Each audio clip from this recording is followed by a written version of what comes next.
I'm gonna show you how to play Beluga by Kai. It's from 2 to 4 players, 14 plus, and from 20 to 30 minutes. This game has 2 parts. The first part is, as you can see, set up.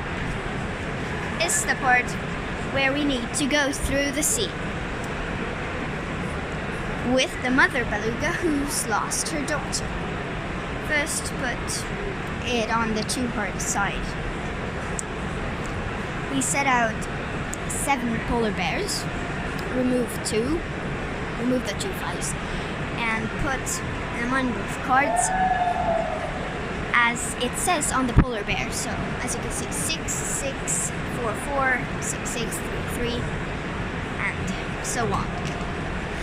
First part, we will go kind of like voting. We put in our hands and say 1, 2, 3, and pick a number from 0 to 5. This is how many cards we will remove from the row, the current row the Beluga is in. And we add up, so yeah. If, let's say, we put in 1, 2, 3, one person shows a 1, the other 2, that means 3 in addition if we are playing with 2 players. And we take 3 cards, and that card pack is ours. There is a 1, we take 1 card. If 0, we take 0 cards. The point is to get through over to the last deck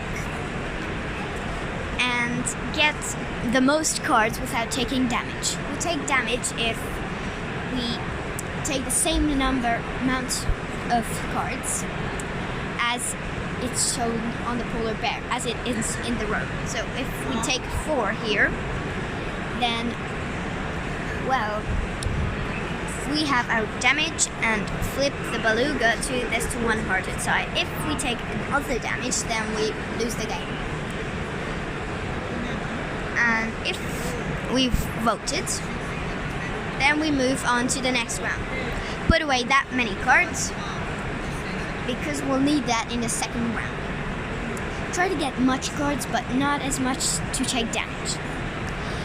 You can always show a 0, but you can't show the same number, for example 1, in 2 consequent turns. 2 turns next to each other. So if I show a 1 here in the first turn and 1 there, I can't show a 1. I either show 0, 2, 3, 4, or 5. But on the third turn, I can again show a 1. You can show 0s anytime. So, let's quickly go over this voting phase. We are at 2 players, and we will go 1, 2, 3. We remove 2 cards. Move the Beluga. Now, 1, 2, 3. So we remove 4 cards. And we go so on and so on until we get to the end. Now, let's set up the second part of the game, where we will need the cards that we've placed out and grab them. And place out a 7x7 grid of cards. Just don't put the Beluga in. So then we do a 7x7 grid, which is not done yet. Place the 4 Beluga parts, which we have to find, the daughter, inside the grid. Place these cards in the grid. These are the helper cards, which this is a shark. Swims in the water, and you will get a surrounding area. Check the surrounding area of the Beluga mother, who we set back to 2 hearts. And the player who drawed it out, opened it, will check any of the surrounding cards and tell if it is the daughter, part of the daughter, or not. It's kind of the same with the swallow bird, but this checks on polar bears. The polar bears are the same. If you reach them, you take a card down, and this is the action point. There are of course 1, a 2, and a 3, and the nothing, the big water, mass of water. So let's set this up. Okay, we've set it up, and you can view as many cards as you have taken out in the part 1, first part of the game. So now 13. So you can divide it between the players, or just one player will look at all of the cards, but I think you should divide it, that's easier. Now, after you've checked the 13 cards, and just only checking means you view it to yourself and then put it back down where it was, to the grid. We choose a start player, and that player opens one of the cards up and puts the Beluga in its place and does the card effect, of course. Gets one of the adjacent cards to the Beluga, which is the shark, and checks if it is one part of the daughter or not. And you have to tell this truly. So this is a cooperative game. And then let's see, I check this one. Then I say this is not a part of the daughter. I cannot say anything else if it is a polar bear, action, movement, action, or anything like that. Now, the 2 actions we can do are the opening and the checking. Checking means you just check the card for yourself and then put it back down and don't say a word, anything. Of course, only if it is one of those cards. The opening means you reveal it up and move the Beluga to that spot.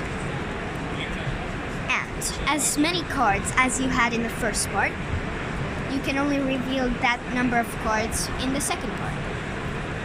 So, only those cards don't count as revealed cards, which are the daughter spot or polar bears. All the others count as cards. So yes, it's quite hard. So if we put these cards aside and keep them counting, let's say we've explored now some of the areas. Like here, always move the Beluga. Like this, let's say we've already explored them. And then we can already explore these already, which are adjacent. The white counts as if it was the Beluga itself. So yes, but the game still doesn't get easier. You just get more options to choose from. Yes. On your turn, you can only open cards. So I can't check. I can only open. So check it. I can't check. Open and move this. If it's a polar bear, lose 1 heart. And if I lost both of the hearts, it's game over. So yes, I can only check if, say it's these actions. This gives me plus action points, so I can explore these, or check these, or move there and open it. And if you find all 4 daughter pots, you put it together and win the game. So see you and bye.